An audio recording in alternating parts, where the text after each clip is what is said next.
Buenas tardes, ¿damos inicio? Sí. Listo. Entonces continuamos con nuestros clubes de revista. El, el artículo que vamos a revisar hoy es el artículo que da origen a la puntuación de Access, muy utilizada incluso hasta ahora a pesar de los nuevos avances que hay en la imagenología con la imagen de resonancia magnética multimodal. Entonces, todavía se sigue utilizando la puntuación de ASPE o el score de ASPE.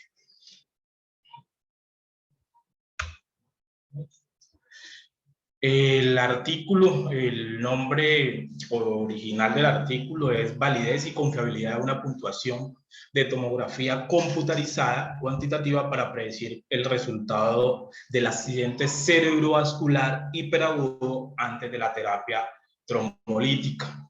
Esta publicación, este artículo fue publicado en Lancet, en el 2000. Es un artículo o una publicación que estuvo a cargo del grupo, un grupo de neurólogos del Departamento de Neurociencias de la Universidad de Calgary en Alberta, Canadá, y los principales participantes del trabajo fueron el doctor Philip Barber, que es neurólogo, profesor de neurología de esa universidad, el doctor Andre Denkus, que es neurólogo especializado en accidentes cerebrovasculares y es director del programa de accidentes cerebrovasculares de la Universidad de Calgary en el Servicio de Salud de Alberta, la doctora Jinji Chan, que es médico epidemióloga, y el doctor Alastair Buchan, que es un neurólogo británico e investigador en medicina de accidentes cerebrovascular. Este estudio, los datos obtenidos para el mismo fueron recolectados entre marzo de 1996 y mayo del 99. El problema que da origen a la realización de esta investigación aparece tras la publicación de dos artículos muy importantes. Uno, una revisión sistemática y metaanálisis, y otro, el estudio del Instituto Nacional de Enfermedades Neurológicas y Accidentes Cerebrovasculares, en los cuales se evidenciaba que tras la administración de Alteplas, los resultados habían mostrado que este medicamento incrementaba la proporción de pacientes que sobrevivían con independencia posterior a que presentaban un accidente cerebrovascular, pero además, como efecto adverso, algunos de estos pacientes o había el riesgo de que los pacientes a los que se les administrara el Alteplas presentaran hemorragia intracerebral sintomática. Para ese entonces había una forma de predecir de pronto los resultados que podrían tener un paciente con un accidente cerebrovascular, y esos resultados se obtenían a través del estudio ECAS, en el cual se dividía el territorio de la arteria cerebral media, se dividía por tercios, y se hablaba que los pacientes que tenían menor o igual a un tercio comprometido tenían mejores resultados que aquellos que tenían más de un tercio comprometido. Para algunos de los neurólogos y expertos en accidentes cerebrovasculares de la fecha, resultaba un poco difícil la interpretación de esta propuesta del estudio ECAS, por lo que para ese entonces se consideró que se necesitaba un método que fuera de mayor facilidad de detección temprana en la tomografía cerebral en la tomografía de cráneo simple y que tuviera una relación con el riesgo de presentar hemorragia sintomática y de los resultados funcionales. Tras revisar el estudio, se encuentra que el objetivo principal de este fue evaluar la validez, la confiabilidad y la utilidad de un sistema de clasificación de la tomografía computarizada estandarizado en Alberta, en el programa de Alberta para accidente cerebrovascular y accidente cerebrovascular isquémico agudo de la circulación anterior. De tener muy claro desde el principio que el objetivo de ellos es en circulación anterior. A pesar, como lo he hecho en los otros artículos que he revisado, a pesar de que no hablan de objetivos específicos, infiero tras la lectura que los objetivos específicos que se pudieron tener en el momento de iniciar la investigación era el determinar la capacidad pronóstica del ASPE para predecir resultados funcionales en pacientes o para pacientes tratados con Alteplas. También determinar la capacidad pronóstica del ASPE para predecir la hemorragia intracerebral sintomática también en pacientes tratados con Alteplas y también determinar la capacidad pronóstica del ASPE ajustado a otras covariables como vamos a ver más adelante. En cuanto al diseño, en cuanto a la metodología del trabajo, es un estudio pronóstico. Tras leerlo no me quedaba claro si lo que se había tomado se habían tomado los pacientes en esas fechas que les había dicho, desde marzo del 96 hasta mayo del 99, y retrospectivamente se había recolectado la información o si esa información se había tomado de manera prospectiva. Creo que de manera prospectiva, no como una corte prospectiva, aunque lo coloco ahí, pero sí se tomaron los datos al final pasados los 3 meses de cuando se hizo la primera evaluación del estado funcional de los pacientes. Dentro de los criterios en los pacientes, los que se utilizó fue aquellos pacientes que cumplieron los criterios para tratamiento con Alteplas dentro de las primeras 3 horas posterior al accidente cerebrovascular y pacientes con isquemia o accidente cerebrovascular que comprometieran la circulación anterior. A todos los pacientes, antes de administrarse el tratamiento, se les realizó una tomografía computarizada. Hubo una tomografía que tenía unos cortes de 10 milímetros y se le calculó el score de Niche. Estos scores fueron calculados por neurólogos especialistas en accidente cerebrovascular y este Niche fue clasificado en 5 categorías de severidad, también a través de la puntuación que daban los neurólogos expertos en accidente cerebrovascular.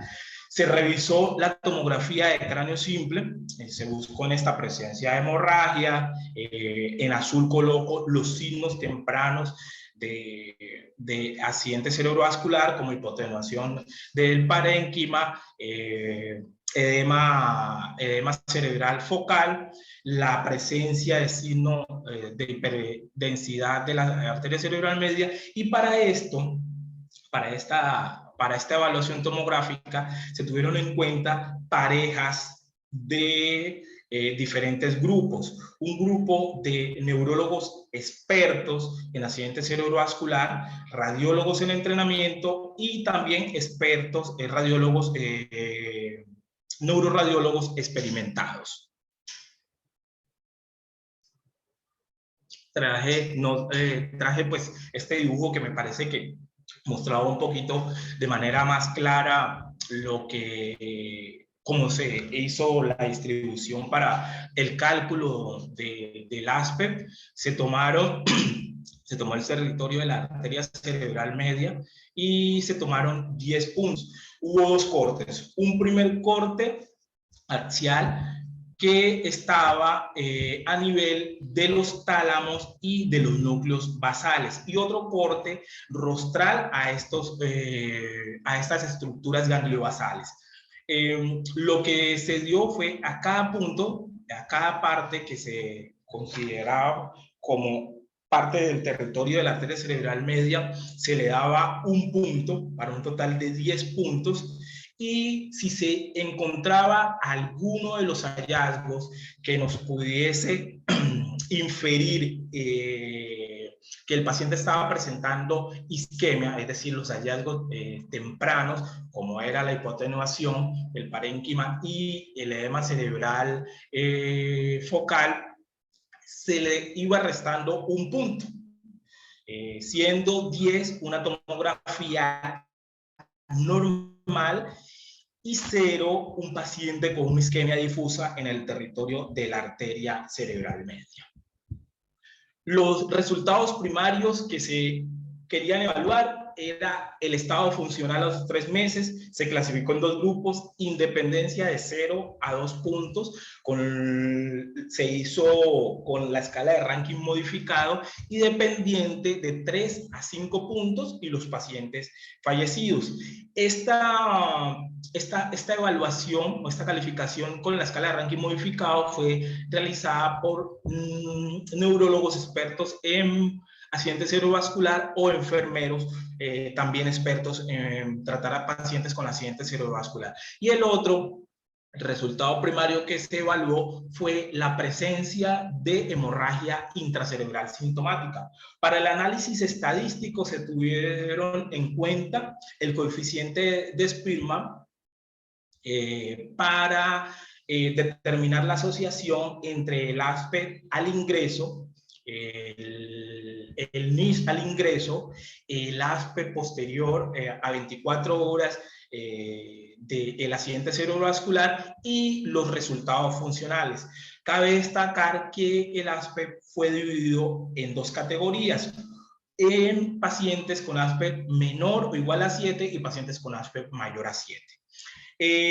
Para determinar la habilidad predictiva de los resultados, se utilizó el modelo de regresión logística, se calculó sensibilidad y especificidad.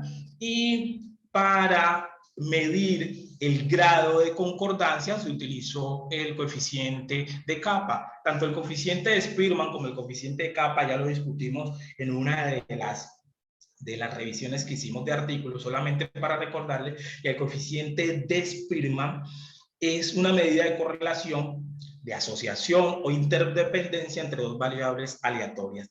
Y el coeficiente de capa lo que busca o lo que mide es el grado de concordancia de las evaluaciones nominales u ordinales realizadas entre 2 diferentes observadores. Dentro de los resultados, el primer resultado que obtenemos cuando revisamos el artículo es el resultado que compara el ASPE versus el estado funcional. Podemos observar algo muy interesante, y es que la relación que hay entre el ASPE y los resultados funcionales es una relación, monótona, donde hay un incremento cuando el ASPE tiene valores mayor a 7, es decir, valores de 8 en adelante, hay un incremento en la proporción de pacientes que presentan independencia a medida de que el ASPE aumenta con valores mayor a 8. Y en aquellos pacientes con ASPE menor o igual a 7, también hay una relación monótona, pero de descenso, en la que nosotros vemos que a menor ASPE hay mayor probabilidad de dependencia y pues, de muerte, que está dentro del rango de dependencia que habíamos dicho que era 3 a 5 y muerte. El coeficiente de correlación de Spearman fue 0.69, es un coeficiente bueno. Coeficientes entre 0.6 y 0.8 es una buena correlación. Entre más se acerca el valor a 1, significa que hay mayor correlación entre las 2 variables que se estaban evaluando, en este caso el ASPE, y los resultados funcionales. Esta tabla nos muestra el grueso del estudio, el grueso de los resultados del estudio, y vamos a tratar de analizarlo de la mejor forma. Aquí podemos observar los resultados que se obtuvieron con el ASPE. Yo no sé si fue el artículo que yo encontré, pero cuando uno revisa el artículo, se da cuenta que entre los pacientes hubo 65 pacientes que tuvieron ASPE menor o igual a 7 y 89 pacientes con ASPE mayor a 7. Sin embargo, cuando uno revisa la gráfica, esta tabla, encuentra que los valores están invertidos. Una vez que uno hace los cálculos con esta tabla de 2×2, tanto de la sensibilidad y la especificidad, se da cuenta que realmente esos valores sí estaban invertidos. Entonces, tenemos que 65 pacientes tuvieron ASPE menor a 7 y 89 pacientes tuvieron ASPE mayor a 7. Dentro de las variables que nosotros que se pretendían estudiar, que se pretendían evaluar, está el resultado funcional. Tenemos en esta columna los pacientes que posterior a tener el accidente cerebrovascular y tras la administración del Alteplas tuvieron independencias, evaluados a los 3 meses, y en esta columna los pacientes dependientes o que fallecieron, generaron dependencia o que fallecieron. Es muy interesante ver que la sensibilidad y la especificidad para aquellos pacientes, para el resultado funcional de la independencia y la dependencia, fue una sensibilidad de 78% y una especificidad del 96%, con un OR del 82%. Lo cual nosotros, si lo evaluamos así con esos números crudos, consideraríamos que comparado con otras evaluaciones, como se compara en esta tabla, es el estudio que habíamos hablado previamente, donde se evaluaba un tercio, donde se evaluaba el territorio de la cerebral media, se dividía en tercios. Nosotros podríamos considerar que la sensibilidad y la especificidad de del ASPE para determinar estos resultados funcionales es una sensibilidad muy buena y una especificidad muy buena. Lo mismo ocurre en aquellos pacientes en los que presentan la hemorragia sintomática. Aquí también los valores estaban invertidos y en este caso tenemos una sensibilidad del 90% y una especificidad del 62% con un OR de 14, lo que nos indicaría que esta prueba o el ASPE es una prueba que al realizarla nosotros vamos a tener, vamos a poder calcular el pronóstico de estos pacientes con la evaluación inicial de la tomografía a aquellos pacientes a los que se les vaya a administrar el Alteplas. Sin embargo, cabe destacar que tanto la sensibilidad como la especificidad son medidas importantes de la exactitud diagnóstica de una prueba, pero no pueden ser usadas para estimar la probabilidad de enfermedad en un paciente individual. Entonces, lo que nosotros nos tenemos que preguntar, y a pesar de que ese es un estudio que ha sido múltiples veces evaluado, validado y revisado, me tomé el atrevimiento de preguntarme cuál es la probabilidad de que el sujeto que tenga uno del evento de interés del estudio pueda presentar con determinado ASPE o la dependencia, la independencia, o que presente una hemorragia sintomática o no. Para eso, lo único que nos puede dar esas respuestas es el valor predictivo positivo y el valor predictivo negativo. Ayer, en la revisión que hizo el doctor Boris, se habló acerca del tema y de las definiciones. No vamos a entrar en detalle en eso. Pero entonces vamos a encontrar que para el resultado funcional vamos a tener un valor predictivo positivo del 95% y un valor predictivo negativo del 80%, con una prevalencia del 52%. Es aquí cuando nosotros tenemos que posiblemente profundizar un poco más en la evaluación de estos resultados que nos ofrece este estudio. En el caso de los pacientes con hemorragia sintomática, tenemos un valor predictivo positivo de 14, un valor predictivo negativo del 99% y una prevalencia muy baja de solamente 6%. Entonces, cuando nosotros, a pesar de que los valores predictivos nos proporcionan una información que es relevante desde el punto de vista clínico, esta solamente nosotros la podemos utilizar si la aplicamos a sujetos similares a los que se incluyeron en el estudio que nos están presentando. Si nosotros tenemos que nuestros pacientes tienen prevalencias superiores a esta prevalencia que se mostró de hemorragia sintomática en estos pacientes posterior a la administración del Alteplas, estos valores de valor predictivo positivo y valor predictivo negativo también pueden ser modificados. Recordemos que al aumentar la prevalencia se va a aumentar el valor predictivo positivo y se va a disminuir el valor predictivo negativo. Es ahí cuando toma más relevancia establecer la razón de probabilidad. La razón de probabilidad es calcular cuántas veces es más probable que un paciente con la enfermedad tenga un determinado resultado en el test que un paciente que no presenta la enfermedad. En este caso, cuántas veces es más probable que un paciente que haya, posterior a la evaluación, haya estado en el rango de dependencia o haya fallecido, que tenga presente esta dependencia o que fallezca teniendo un ASPE menor a 7 que un paciente que tiene un ASPE mayor a 7. Cuando se hace el cálculo con estos datos, con estos mismos datos en la tabla de 2x2, nos encontramos que la razón de probabilidad positiva es de 19.5 y la razón de probabilidad negativa es de 0.23 para los resultados funcionales.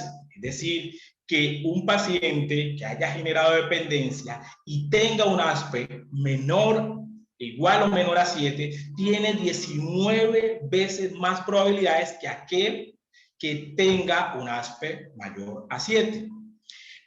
Ya cuando uno evalúa la probabilidad post-test positivo y post-test negativo, en este caso la post-test negativo es la que más nos sirve, encontramos que hay una probabilidad post-test negativo del 10%. Es decir, que un paciente con ASPE mayor a 7 tiene una probabilidad del 10% de que, a pesar de que tenga un aspecto favorable, presente dependencia o fallezca. En el caso de la hemorragia sintomática, tenemos que la razón de probabilidad positiva es de 2.37 y la razón de probabilidad negativa de 0.16. Como tenemos una prevalencia tan baja, la probabilidad post-test positiva es solamente el 14% y la probabilidad post-test negativa es del 13%.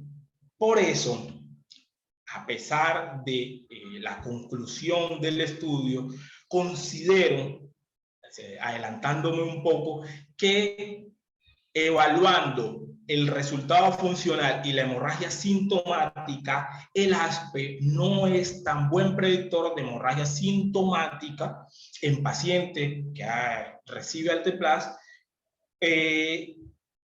comparado pues con el resultado funcional.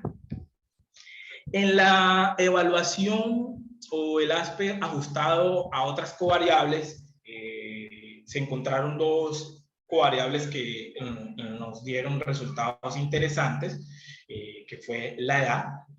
Se encontró que pues pacientes se dividen en dos grupos, pacientes menores de 78 años y pacientes mayores de 78, menores o iguales de 78 y mayores de 78 años, encontrando que es un significante predictor de resultados funcionales, pero no de hemorragia sintomática. Y en el caso de la glucosa sérica, se dividió en dos grupos, menor a 180 miligramos por decilitros y mayor a 180 miligramos por decilitro, encontrando que fue un buen predictor de hemorragia sintomática, pero no de resultados funcionales.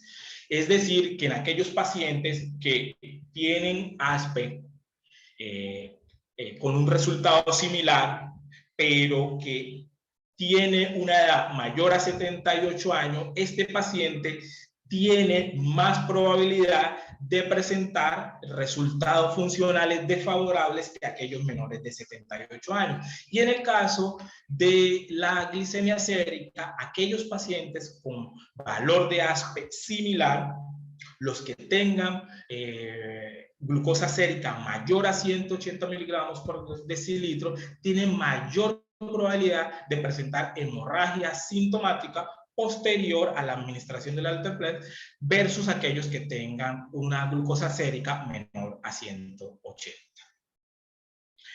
En cuanto a los resultados de concordancia interobservador, esta tabla es una tabla muy diciente, a pesar de que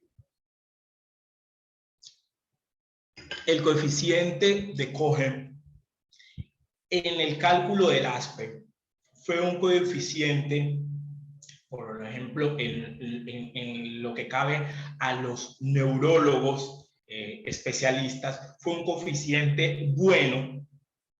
Se nota mucho la diferencia entre esa correlación interobservador cuando estos observadores no conocían ninguna información clínica del paciente versus una vez establecido o informado acerca de cuál era el hemisferio afectado. Otra cosa importante de esta tabla es que cuando se evalúan los resultados o la concordancia interobservador para signos tempranos de isquemia cerebral, la concordancia es mala, es baja.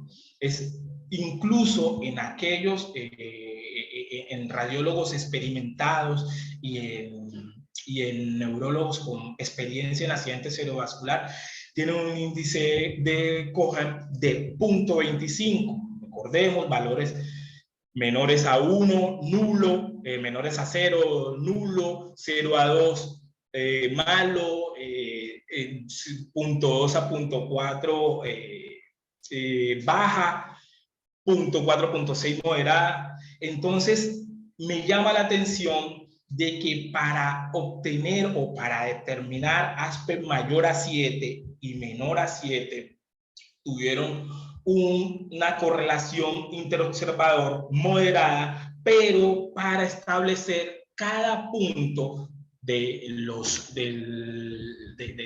signos tempranos de isquemia, la correlación fue mala. Entonces, este resultado me genera algunas dudas porque para llegar al resultado de ASPE se debe tener claro los puntos de los signos de isquemia temprana. Lo que yo creo del estudio, las fortalezas, un buen diseño epidemiológico, el análisis estadístico es consistente y es un estudio que se puede reproducir, fácilmente reproducible, porque explica muy bien cada uno de los pasos, cómo se realizó, tanto su metodología y los resultados. Las debilidades, para mí, tiene bajo y moderado concordancia interobservador para los signos tempranos de isquemia en la tomografía de cráneo. No mostraron la concordancia interobservadora en el análisis, en la evaluación de los resultados funcionales por la escala de ranking modificada. Me hubiese gustado, que incluso ellos también lo mencionan al final en la discusión, tener los resultados, haber determinado el pronóstico de pacientes sin tratamiento, lo cual deja un poco cojo el trabajo porque no nos serviría para pronóstico de pacientes que no se vayan a tratar o que no se traten o no se vayan a tratar exclusivamente con el Alteplas. Y también me parece que por la baja prevalencia de la hemorragia sintomática, no es un muy buen predictor el aspecto de la hemorragia sintomática. Las conclusiones, entonces, para pacientes tratados con Alteplas, el ASPE medido, el valor del ASPE medido al ingreso es un muy buen predictor de resultado funcional, pero un moderado predictor de hemorragia sintomática. Y para pacientes tratados con Alteplas, que tengan idéntico valor del ASPE, la inclusión de la edad y de la glucosa sérica aumentan la capacidad predictiva del ASPE, porque, como lo habíamos visto previamente, la edad es un buen predictor en el análisis multivariado, es un buen predictor de resultado funcional, y la glucosa sérica es un buen predictor de hemorragia sintomática, respectivamente. Eso es todo. No sé si tengan preguntas, comentarios.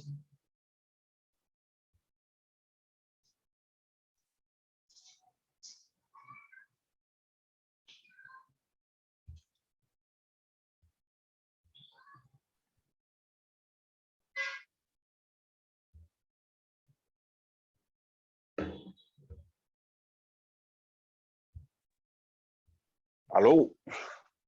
Sí, señor. ¿Cómo estás? Bien.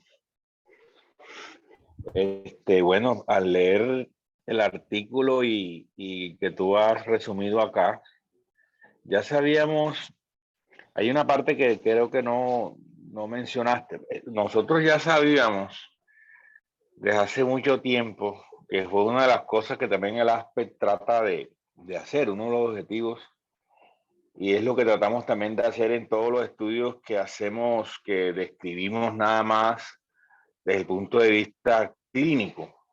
Tratamos de darle números, asignarle números a las escalas para tratar de dar ese pronóstico y si vale la pena para poder comparar entre un resultado de unos pacientes y un resultado de otros. Inicialmente las descripciones son clínicas, como utilizar, por ejemplo, lo que nosotros utilizamos en la descripción de los pacientes con hemorragia subaracnoidea, utilizábamos el Hodan-Hess, que es una escala clínica.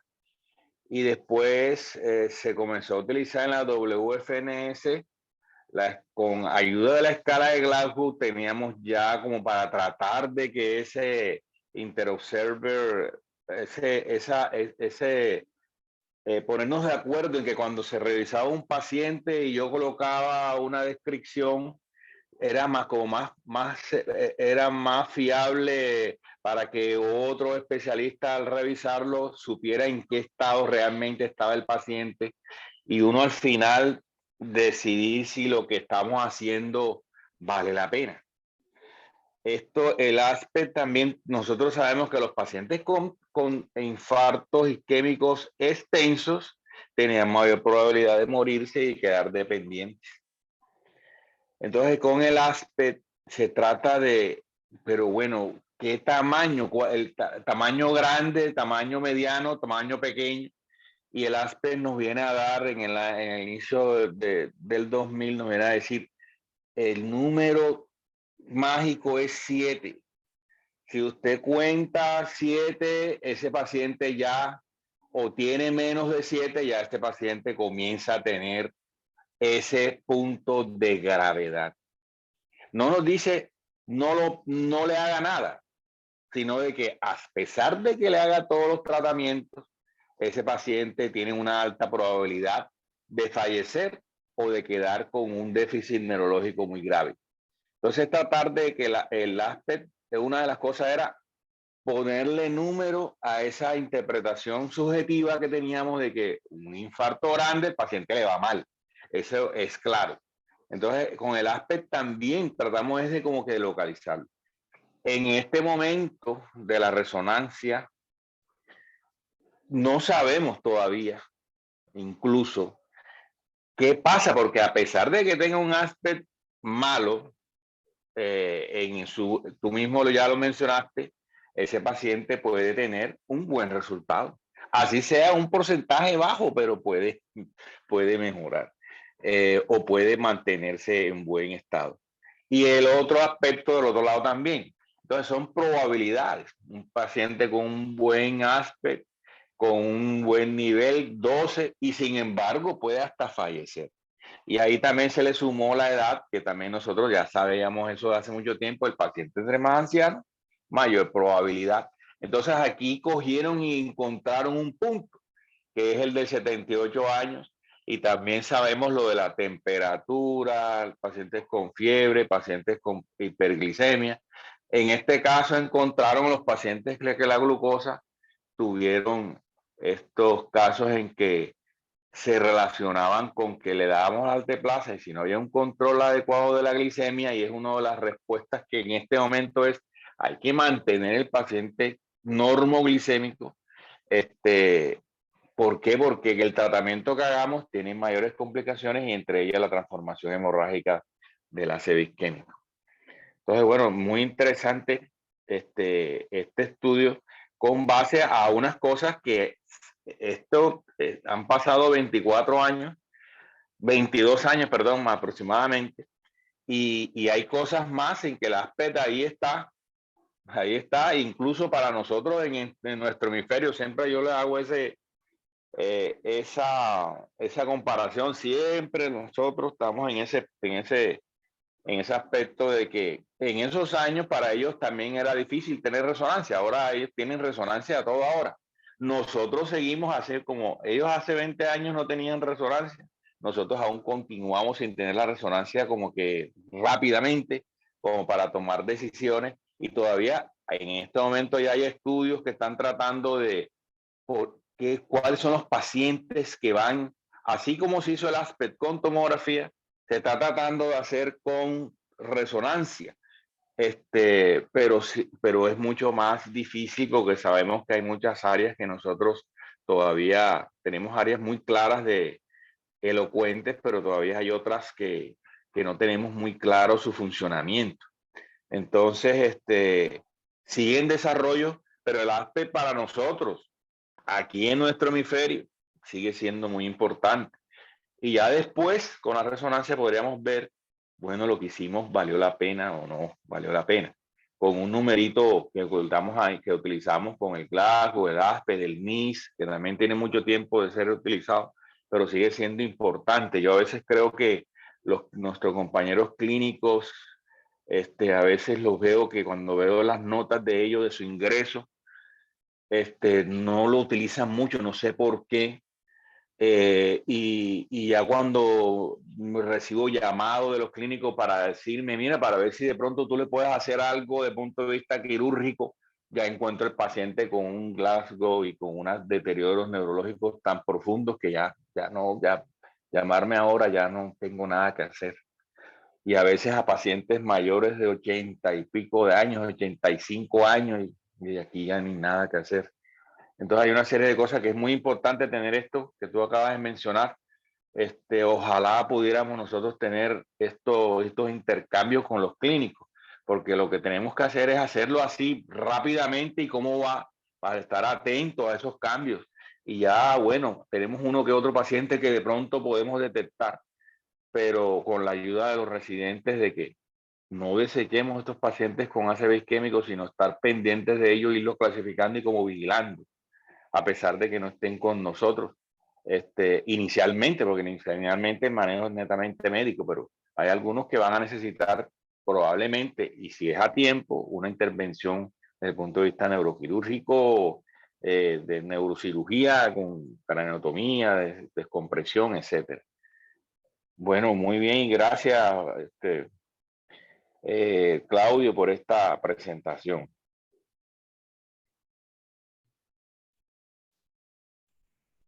Claudio.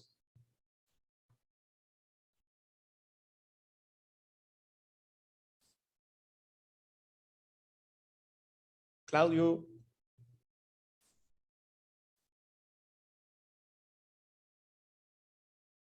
Bueno, ya hay una mano alzada. Ah, ya vino Claudio. Que te escucho como lejos, ¿no?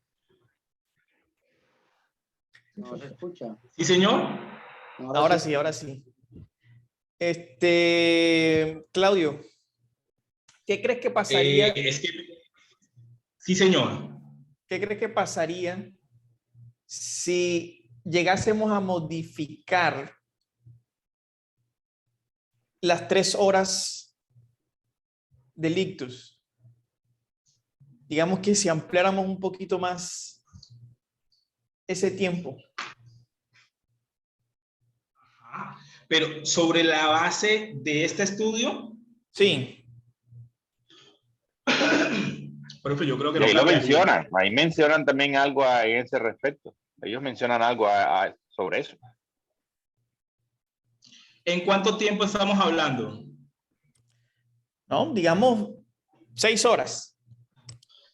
No creo que cambiaría, profe, desde el punto de vista estadístico. ¿Por qué?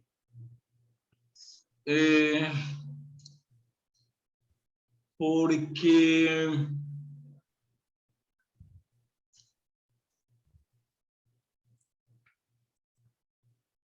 bueno, pues es que ese tocaría como combinar cosas digamos, de otro estudio, no, de otras cosas que uno sabe. O sea, ya está establecido, ya a la luz de hoy, nosotros sabemos que incluso 6 horas de tratamiento bueno, hubo un estudio que dijo que 4.5 horas, hay otros estudios que han hablado de 6 horas y hay otros estudios que incluso han hablado de una ventana extendida hasta 8 horas, y trabajé en una institución donde la trombolisis la hacían hasta 6 horas y los resultados desde el punto de vista funcional en los pacientes eran los mismos pacientes en las primeras horas que hasta 6 horas. Entonces, si tenemos en cuenta lo que han mostrado los estudios posteriores, no cambiaría.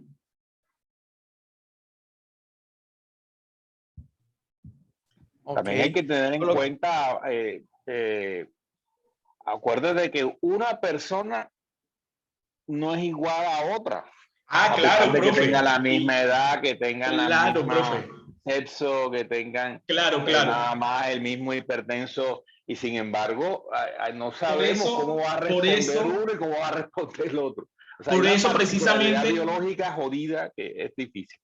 Sí, por eso precisamente la sensibilidad y la especificidad no deben ser utilizadas para determinar individualmente los resultados del pronóstico de un paciente. Por eso se deben hacer otro tipo de cálculos. Por eso se debe calcular el valor predictivo positivo, el valor predictivo negativo, la razón de probabilidad, precisamente por eso, porque la sensibilidad y la especificidad como tal no nos van a establecer los valores individuales, resultados individuales.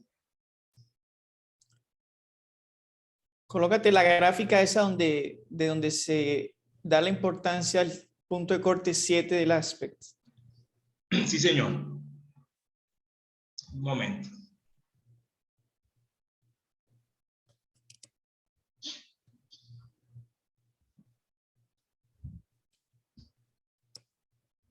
Okay.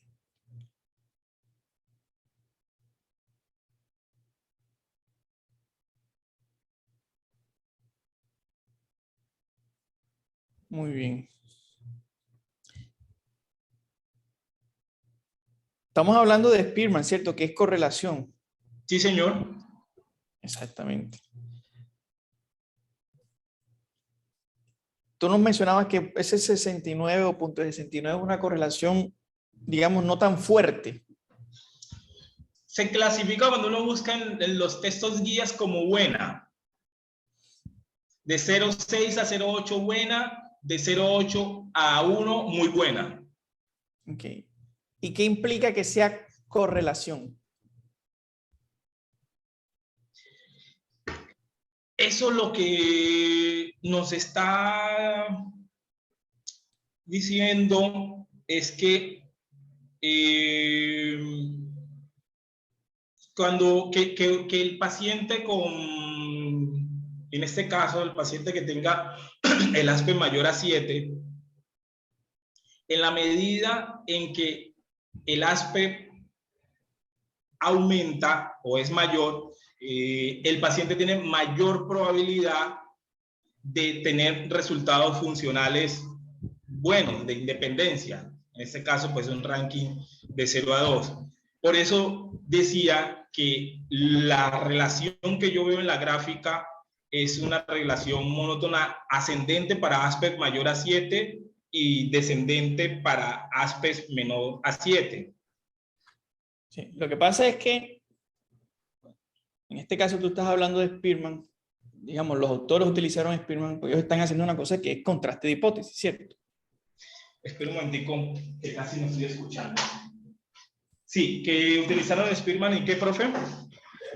Porque están haciendo un contraste de hipótesis, porque ellos dicen, bueno, nosotros pretendemos cuantificar imagenológicamente un paciente que está teniendo una isquemia de circulación anterior para saber cómo le va puntualmente con un tratamiento que es fibrinólisis intravenosa con Alteplas, ¿cierto?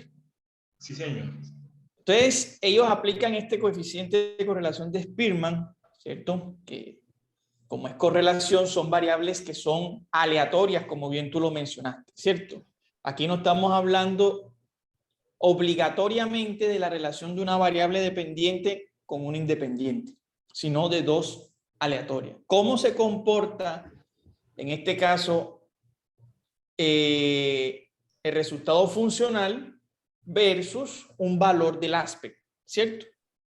Sí, señor. El punto importante aquí es que la conclusión o lo que tú consideres conclusión de esa imagen no necesariamente implica causalidad. El hecho de que tú tengas correlación no implica causalidad. Eso nunca debe olvidarse, porque tú puedes tener una muy buena correlación, entender esa gráfica espectacular, que si sube más de 7 el paciente le va mejor, que si es menos de 7 el paciente le va peor, pero es solamente cómo se relaciona una versus a la otra. No que fisiopatológicamente necesariamente deba ser así, porque esto es un test estadístico. Los datos, cómo se comportan versus estos otros datos. Es correlación, contraste de hipótesis.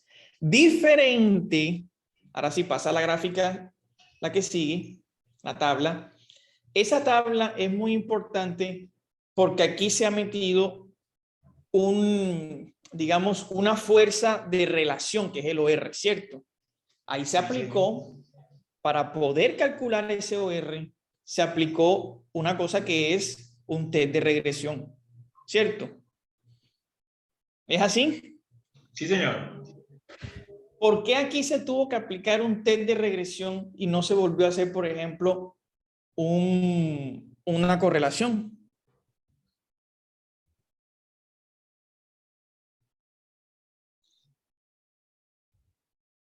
No tengo el concepto claro. Muy bien. Entonces, siempre que tú veas, bueno, el auditorio, pues, se enfrente a una tabla, a una serie de información en la que se esté contrastando la variable dependiente, ¿cierto? Y en este caso es el desenlace, pues, o sea, los resultados, los desenlaces que tú estás esperando, esos son las variables dependientes que dependen de otras cosas. ¿De qué otras cosas dependen? Del NIS, del ASPET, de la regla de la cerebral media, de la edad, de la glicemia, ¿cierto? Por eso es que ellos después nos muestran cómo se comportó con respecto a la edad y cómo se comportó con respecto a la glicemia. Entonces, ¿cómo se afecta ese desenlace de la variable independiente, de la variable dependiente, con respecto a otras variables que potencialmente pudieran afectarla? De allí es de donde salen lo que nosotros llamamos los factores pronósticos, ¿cierto? Entonces, esta tabla te permitiría decir a ti, hombre, es que el paciente que tiene un ASPE menor o igual a 7, ¿cierto? Tiene una probabilidad 82 veces mayor, digámoslo así, o de que le afecte negativamente sus desenlaces funcionales con respecto al que tiene un ASPE mayor de 7. Por eso es que ese ASPE, como dijo el doctor Molina, ese numerito se volvió común por esa tabla, porque se convirtió en un factor pronóstico, ese valor. Si el paciente está más de 7, le va bien. Si el paciente está menor o igual a 7, le va mal.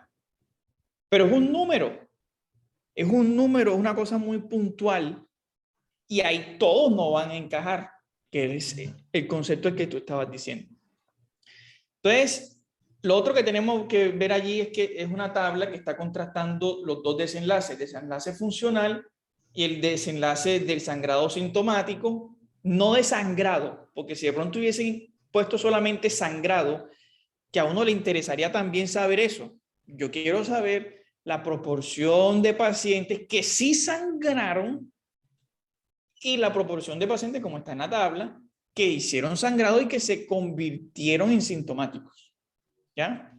¿Por qué? Porque a los otros también habría que vigilarlo, ¿cierto? Bueno. Entonces tienes esos dos contrastes. Tienes el desenlace funcional, tienes el desenlace de la hemorragia sintomática con respecto a 3 variables. El NIS, el ASPECT y la regla de la arteria cerebral media. Es decir, tienes 2 variables que son imagenológicas y una variable que es clínica. ¿Estamos en lo correcto? ¿En lo cierto? Pues de acuerdo. Sí, señor. Una conclusión que nosotros podríamos sacar allí rápidamente es que cuando evaluamos isquemia para tomar una decisión, según esa tabla, sería mejor utilizar una herramienta imagenológica que una herramienta clínica. Sí. Esa es una primera conclusión que uno pudiera sacar de allí, ¿cierto? Porque si ese NIS nos está mostrando que se escapan muchos pacientes falsos negativos. Sí. ¿Cierto? Por esa sensibilidad que me parece tan bajita y esa especificidad también.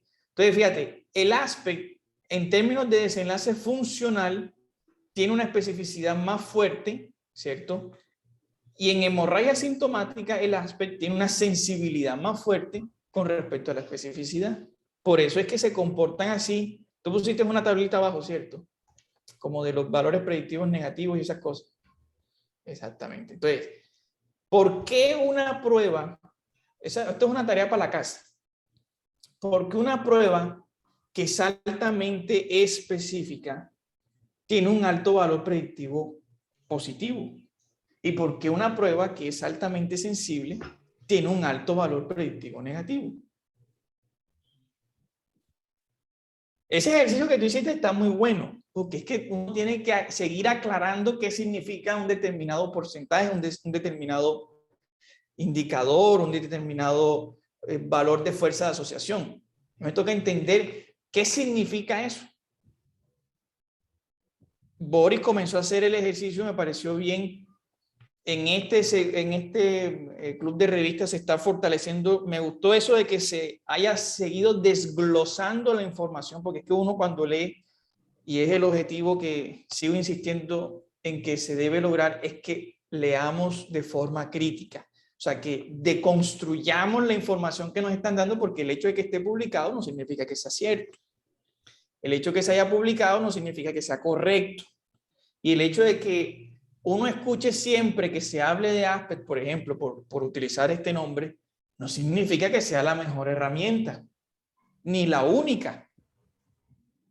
En este caso, lo que estamos pretendiendo entender es por qué bajo las circunstancias, o sea, bajo el escenario controlado en el que se realizó el estudio, nosotros podemos recomendar o no un determinado tratamiento farmacológico intravenoso en un individuo que está cursando con un stroke de circulación anterior. ¿Y por qué yo no puedo hablar del score en el caso de una circulación posterior, un stroke de circulación posterior? Eso también tiene que entenderlo uno, porque de pronto uno le dice, ¿por qué y cuál es el aspecto para un stroke cerebeloso? Y si no, estás desubicado. ¿Sí? Hoy podemos decir eso, pero de pronto en una ronda alguien te hace esa pregunta y tendrías que ir a leerte este estudio para poder saber que no hay aspecto para fosa posterior porque esos pacientes fueron excluidos. ¿Cierto? Pero hoy eso es sencillo, pero cuando uno no ha leído esto, esa información ya deja de ser sencilla. ¿Estamos claros? Sí, profe, yo tengo una pregunta. Mande. Porque me queda la sensación de que a pesar de este OR, que me estaría diciendo que el paciente que tiene el ASPE menor a 7 tiene 14 veces más probabilidades de presentar el desenlace, que es la hemorragia sintomática, que aquel que tiene el ASPE mayor a 7. Ese OR me estaría diciendo que es algo, digamos, significativo. Pero a mí me quedan las dudas por la prevalencia. Significativo no, válido. Válido porque necesitamos una P. Sí, señor, válido. Me quedan las dudas frente a la prevalencia.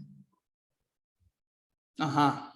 Lo que pasa es que si tú ves, en este caso, para hacer esos cálculos, tú necesitas el verdadero positivo. En este caso, tú haces la tabla dicotómica y tienes en el primer cuadrito un 1. Sí, señor. ¿Me explico? Entonces, comparar un 1 contra un 90, exacto, la calculadora, el software o lo que sea, también le queda difícil. Pero supón que ese número deja de ser 1 y se convierte en 2 dígitos. Por ejemplo, se convierte en un 10 o en un 20. O sea, si aumentáramos esa proporción, probablemente, porque el hecho de que tú aumentes la muestra no significa que vayas a obtener resultados diferentes ni mejores.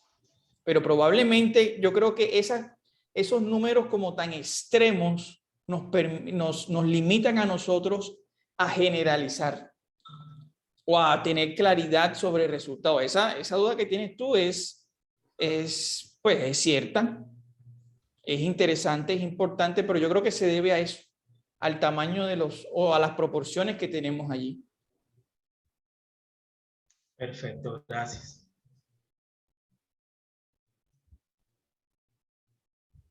La idea es que todos estos trabajos los desbaratemos así como se está haciendo aquí, ¿cierto? ¿Cuál era el objetivo? ¿Cuál era el objetivo? Pues el grande, los específicos, etcétera, etcétera, etcétera. Bueno, una última cosa, dale la diapositiva siguiente. Allí. Entonces, fíjate, ellos analizaron sus resultados, digamos, los resultados iniciales para poder saber cómo iban a cuadrar las variables. Por ejemplo, meter en la tabla anterior, o sea, en el cálculo de la tabla anterior, un aspecto mayor de 7 o menor de 7, eso no fue al azar, o sea, esa decisión no fue a priori. Esa decisión fue después de ver que los pacientes, pues, en teoría les va mejor, o la gráfica mostraba que es mejor un más de 7 que un menor de 7. Lo mismo el 78. Porque si uno se pregunta, ¿y por qué exactamente tiene que ser 78 y no 77? Y no 79. ¿De dónde sale ese 78? Ese 78 sale cuando uno está procesando los datos en el software que sea que se esté utilizando. Y uno dice, yo quiero que me queden unas proporciones más chéveres, que la P me dé un poquito mejor para poder decir esto con más, ¿cierto? Porque de pronto ellos estaban jugando y ponían, por decir algo, 70 y la P no era 0.002. O si se pasaban a 80, entonces la P no iba a ser tan bonita como ese P.002. Y si la dejaban en 78, ahí salía el .002 que iba a ser impactante. Entonces, muchas de los datos que a uno le hacen concluir no son más que resultados, digámoslo, un poquito acomodados para que sean impresionantes. Porque a mí me pueden decir 70 años. Para mí es más fácil recordar un 70 que un 78, por decir algo. O como pasó en el caso del NASCET, en el caso de la estenosis carotidia, ¿cierto? Que uno se pregunta, ¿y por qué de dónde salió el 70%? Y nadie responde. En ese caso fue una decisión a priori, incluso antes de hacer el estudio. Hubo gente que se reunieron y dijeron, no, para nosotros severo es 70 en adelante, pero eso no tiene ningún sustrato fisiopatológico. El sustrato no es fisiopatológico para los 78 años, el sustrato es estadístico. Eso también tiene que tenerlo uno en cuenta por las razones que decía el doctor Molina, es que todos los pacientes no son lo mismo. Todos los pacientes no encajan en un número. Hay pacientes que se van a los extremos porque tienen 10 medicamentos que se toman todos los días, tienen 5 comorbilidades, vienen sufriendo de hipertensión de hace 50 años, tienen otras alteraciones tomográficas, etcétera, etcétera, etcétera, etcétera. ¿Cierto? Ahí están tomando pacientes que, digamos, tenían un cerebro bonito. Lo único que se les veía era el problema del edema citotóxico, del borramiento del espacio subaracnoideo y nada más. Pero nosotros no necesariamente tenemos esos pacientes todos los días. Nos llega el paciente que ya tiene una leucariosis, el paciente que ya tenía una malasia por un evento vascular antiguo en el otro hemisferio, Ya los pacientes no encajan perfectamente ahí. Eso también hay que tenerlo en cuenta. Bueno. Y otra duda, esta tabla, Sí. ¿cómo obtienen esa correlación interobservador en el ASPE? Que es una... Ese es para que tú veas cuál es el efecto de que a ti te sapeen, por decirlo así. ¿Cuál es el efecto de uno darle una pista a la gente que estás evaluando? Eso. Ahí está. Si tú no les dices, el resultado es pobre. Pero si les das una pista, por lo menos le dices cuál es el hemisferio afectado, ya el valor, ya porque saben, se van a concentrar, ¿cierto? Eso iba sesgado. El hecho de que tú ya les digas te hace perder poder porque ya introdujiste, o sea, perdiste control, cediste control, ya el ambiente no es tan controlado porque aquí ya diste una información que ha debido quedar ciega. ¿Cierto? Porque cuando uno va a ver el TAC, a uno no le llega el TAC y dice, el lado es el derecho. El hemisferio es el izquierdo. Mira en el izquierdo. No, a uno no le llega eso así. Uno va y ve el TAC o examina al paciente y uno dice, lo más probable es que el lado afectado sea el izquierdo. Y ve la tomografía y así es. Ese es el efecto de eso. Yo ahí sí no estuve de acuerdo. Y otra cosa, profe, que me llamó muchísimo la atención es, si para calcular el ASPE yo necesito identificar el sitio de la lesión.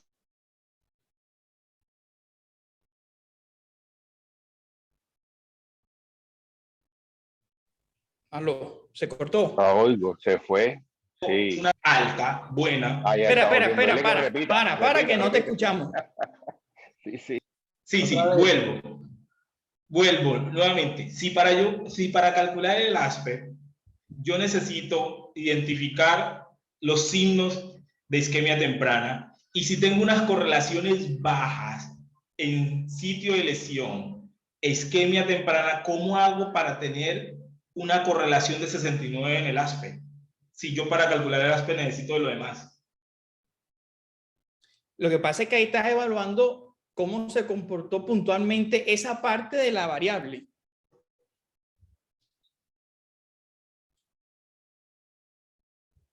¿Sí?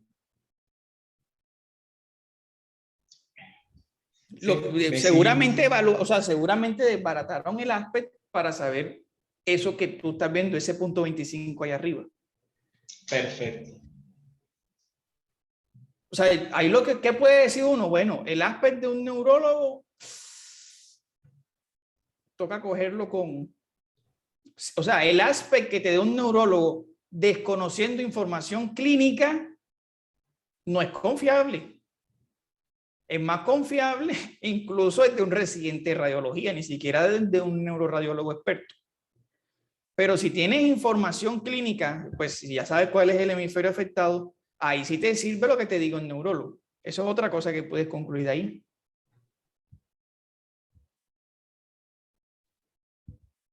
Entonces, aún no sigue siendo fácil porque es que esto depende del ojo que lo está viendo. ¿Ya? Y no es lo mismo alguien que ve en su práctica diaria 100 tomografías a alguien que ve 1 por semana. ¿Ves? Por decirte algo como ejemplo. Perfecto. Son números, son valores, son comportamientos. No necesariamente es que toda la realidad encaje allí. Es la realidad del estudio. Pero ajá, es un dato que está ahí puesto y hay que saberlo abrazar.